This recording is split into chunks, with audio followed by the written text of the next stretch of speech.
ತಿಂಗಳಿಂದ ನಡೀತಾ ಇತ್ತು. ಚಿಂತಾಮಣಿ ನಗರದಲ್ಲಿ ಸರ್ಕಾರಿ ಬಾಲಕರ ಶಾಲಾ ಆವರಣದಲ್ಲಿ ಏಕಾಏಕಿ ಪ್ರತಿಷ್ಠಾಪನೆ ಮಾಡಿದ್ರು. ಅನಂತರ ಇಲ್ಲಿನ ಆಡಳಿತಾಧಿಕಾರಿಗಳು ಅದಕ್ಕೆ ಕೊಡಗು ಬಟ್ಟೆಯನ್ನು ಸುತ್ತಿ ಹಾಗೆ ಇಟ್ಟಿದ್ರು. ಹಲವಾರು ಸಂಘಟನೆಗಳು ಕೊಡಗು ಬಟ್ಟೆಯನ್ನು ತೆಗಿಬೇಕು ಅಂತೇಳಿ ಹಲವಾರು ಪ್ರತಿಭಟನೆಗಳು, ಫ್ರೀಡಂ ಪಾರ್ಕು, ಪಾದಯಾತ್ರೆ ಇವೆಲ್ಲವನ್ನೂ ಕೂಡ ಆಯಿತು. ಆದರೆ ಕೆಲವರು ಇದರ ವಿಚಾರವಾಗಿ ರಾಜ್ಯ ಉಚ್ಚ ನ್ಯಾಯಾಲಯದಲ್ಲಿ ಒಂದು ರಿಟ್ ಹಾಕಿದ್ರು. ಆ ರಿಟ್ಟಲ್ಲಿ ಈಗ ನಿನ್ನೆ ರಾತ್ರಿ ಏಕಾಏಕಿ ಇವರು ತಾಲೂಕಾಡಳಿತ ಮತ್ತು ಜಿಲ್ಲಾಡಳಿತ ಆ ಒಂದು ಹುತ್ತಳಿಯನ್ನು ತೆರವುಗೊಳಿಸಿದ್ದಾರೆ. ಆದರೆ ಅಂಥ ಪರಿಸ್ಥಿತಿ ನಾನು ಹಿಂದೆನೂ ಕೂಡ ಹೇಳಿದ್ದೆ. ಹಲವು ಸಭೆಗಳಲ್ಲಿ ಪ್ರತಿಭಟನೆಯಲ್ಲಿ ಮಾಡುವಂಥದ್ರಲ್ಲಿ ನಾವು ಕೂಡ ಭಾಗವಹಿಸಿದ್ವಿ. ಅಲ್ಲಿ ಮಂತ್ರಿಗಳು 5 ನಿಮಿಷ ಕೆಲಸ, ಅವರನ್ನೆಲ್ಲೂ ಸಂಘಟನೆಗಳೆಲ್ಲ ಕರೆದು ಏನು ಮಾಡಬೇಕು, ಯಾಕೆ ಏನು ಅಂತ ವಿಚಾರ ಮಾಡಿದರೆ ಚೆನ್ನಾಗಿತ್ತು. ಅಂದರೆ ವಾತಾವರಣ ಶಾಂತವಾಗಿರ್ತಾ ಇತ್ತು. ಆದರೆ ಇವತ್ತು ಜಿಲ್ಲಾಧಿಕಾರಿಗಳು ಎಲ್ಲೋ ಒಂದು ಕಡೆ ಹೇಳಿಕೆಯನ್ನು ಕೊಟ್ಟಿರ್ತಕ್ಕಂಥದ್ದನ್ನು ಗಮನಿಸಿದ್ದೇನೆ. ರಾಜ್ಯ ಉಚ್ಚ ನ್ಯಾಯಾಲಯದ ಆದೇಶ ಇದೆ, ತೆರವುಗೊಳಿಸಬೇಕು ಅಂತ, ಅದಕ್ಕೆ ಮಾಡಿದ್ದೀವಿ ಅನ್ನೋದನ್ನು.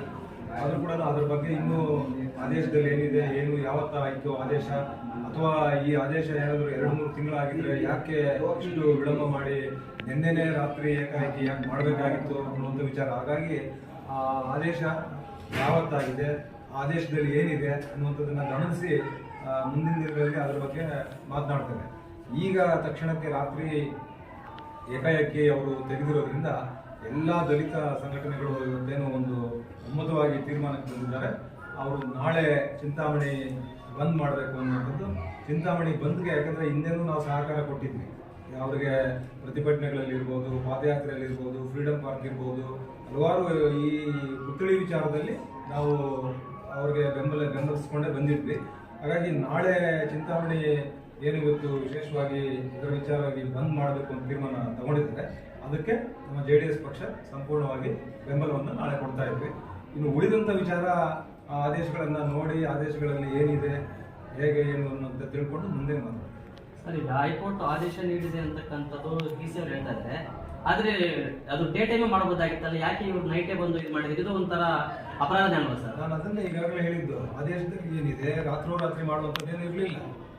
ಆದರೂ ಸಂಘಟನೆಗಳನ್ನ ಕರೆದು ಅಥವಾ ಮಂತ್ರಿಗಳೇ ಆ ಸಂಘಟನೆಯವ್ರನ್ನ ಕರೆದು ಮತ್ತು ಆಡಳಿತ ಅಧಿಕಾರಿಗಳನ್ನ ಕೂಡ ಜೊತೆಯಲ್ಲಿ ಇಟ್ಕೊಂಡು ಈ ರೀತಿ ಆದೇಶ ಆಗಿದೆ, ಏನು ಮಾಡೋದು ಅಂದರೆ ಕೂಲಂಕುಷವಾಗಿ ಸಾಧಕ ಬಾಧಕಗಳನ್ನ ಚರ್ಚೆ ಮಾಡಿ ಮಾಡಬಹುದಾಗಿತ್ತು. ಹಿಂದೆನೂ ಹೇಳಿದ್ದೆ, ಶಾಂತಿ ವಾತಾವರಣ ಉಂಟಾಗೋದು ಬೇಡ, ಶಾಂತವಾಗೇನೆ ಇದನ್ನ ಬಗೆಹರಿಸಬೇಕು ಅನ್ನುವಂಥ ಮನವಿ ಕೂಡ ಮಂತ್ರಿಗಳು ಮಾಡಿದ್ದೆ. ಅವ್ರು ಯಾಕೋ ದೊಡ್ಡ ಮನಸ್ಸು ಮಾಡಲಿಲ್ಲ. ಅದು ರಾತ್ರಿ ಏಕಾಏಕಿ ನಡೆದಿರೋದ್ರಿಂದ ಈ ತಕ್ಷಣಕ್ಕೆ ನಾಳೆ ಏನು ದಲಿತ ಸಂಘಟನೆಗಳು ಇವತ್ತು ಬಂದ್ ಮಾಡಬೇಕು ಅಂತ ತೀರ್ಮಾನ ತಗೊಂಡಿದ್ದಾರೆ. ಆ ಬಂದ್ಗೆ JDS ಸಂಪೂರ್ಣ ಬೆಂಬಲವಿರುತ್ತೆ. ಉಳಿದಂಥ ವಿಚಾರಗಳು ಆದೇಶದಲ್ಲಿ ಏನಿದೆ, ಯಾಕಾಯಿತು, ಏನು ಇವಂತ ಉಳಿದಂಥ ವಿಚಾರಗಳನ್ನ ಆನಂತರ ನಾನು ಎಲ್ಲ ತಿಳಿದು ಮಾತನಾಡ್ತೀನಿ. ಆದರೂ ಕೂಡ ಈ ರೀತಿ ಕ್ರಮಗಳನ್ನ ವಹಿಸಿದ್ದಾರೆ. ನಾಳೆ ಬಂದ್ಗೆ ಸಂಪೂರ್ಣ ಬೆಂಬಲ ಇರುತ್ತೆ, JDS ಪಕ್ಷದ ಬೆಂಬಲ ಇರುತ್ತೆ. ಅದಾದ ನಂತರ ಎಲ್ಲ ವಿಚಾರಗಳನ್ನ ತಿಳಿದು ಆನಂತರ ಏನ್ ಮಾಡಬೇಕು ಅನ್ನುವಂಥ ತೀರ್ಮಾನ ತಗೊಳ್ತೀವಿ. ಪುತ್ಥಳಿ ಇಟ್ಟಿದ್ದು ರಾತ್ರೋರಾತ್ರಿ ಅದು ನಿಮ್ಗೆ ಸರಿ ಅನಿಸ್ತಾ ಸರ್? ಅದನ್ನು ಕೂಡ ಮಾಡಬಾರ್ದಾಗಿತ್ತು. ಆದ್ರೂ ಕೂಡ ಈಗ ಇಟ್ಟಿದ್ರು. ನೀವು ಆನಂತರ ಏನು ಕ್ರಮ ತಗೊಂಡ್ರಿ, ಯಾರ ಮೇಲೆ ಕ್ರಮ ತಗೊಂಡ್ರಿ, ಏನು ಆಯ್ತು? ಪ್ರತಿಭಟನೆಗಳು ಈಗ 6 ತಿಂಗಳಿಂದ ಅವರು ಕೂಡ ಗಡುವು ಕೊಡ್ತಾ ಇದ್ರು. ಅದನ್ನ ಇವರು ಕೂಡ ನಾವು ಕೂಡ ಸಲಹೆಗಳು ಕೊಟ್ಟಿದ್ವಿ. ನೀವು ಪ್ರತಿಭಟನೆಯಲ್ಲಿ ಯಾರು ಭಾಗವಹಿಸಿದರೆ ಸಂಘಟನೆಗಳು ಅವ್ರನ್ನು ಕರೀರಿ, ಅಧಿಕಾರಿಗಳನ್ನು ಕರೆದು ಕೂರಿಸ್ಕೊಂಡು ಇದನ್ನ ಹೇಗೆ ಮಾಡಬೇಕು, ಇನ್ನು ಕೂಲಂಕುಷವಾಗಿ ಚರ್ಚೆ ಮಾಡಿ, ಏನಪ್ಪ ಯಾಕೆ ಮಾಡ್ತಾ ಇದ್ರ, ಬನ್ನಿ ಮಾತಾಡಿ, ನಾನು ಬಗೆಹರಿಸ್ತೀನಿ ಅಂತೇಳಿ ನೀವೇ ಹೋಗಿ ಅದನ್ನ ಕೊಳಕು ಬಟ್ಟೆಯನ್ನ ತೆಗೆದು ಒಂದು ಗಾರ್ಲೈನ್ ಮಾಡಿದ್ರೆ ಸರಿ ಹೋಗ್ತಾಯಿತ್ತು. ಅಥವಾ ಇದನ್ನ ಬೇರೆ ಕಡೆ ಶಿಫ್ಟ್ ಮಾಡೋದು, ಏನೋ ಒಂದು ಮಾಡ್ಬೋದಾಗಿತ್ತು, ಮಾತುಕತೆಯಲ್ಲಿ ಮಾಡ್ಬೋದಾಗಿತ್ತು. ಮಾಡಿ ಅನ್ನುವ ಮನವಿ ನಮ್ದು ಕೂಡ ಇತ್ತು. ಆದರೆ ಅದು ಆಗಲಿಲ್ಲ. ಈಗ ರಾತ್ರಿ ಏಕಾಏಕಿ ರಾತ್ರೋರಾತ್ರಿ ಮಾಡುವಂಥದ್ದು ಏನಿರಲಿಲ್ಲ.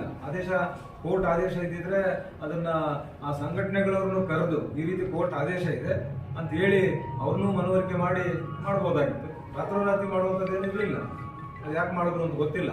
ಅದಕ್ಕೆ ಈಗ ನಾಳೆ ಅವರು ಮಾಡುವಂಥ ಬಂದ್ಗೆ ನಮ್ಮ ಬೆಂಬಲವಿದೆ, ನಮ್ಮ ಪಕ್ಷ ಸಂಪೂರ್ಣ ಬೆಂಬಲ ಇದೆ.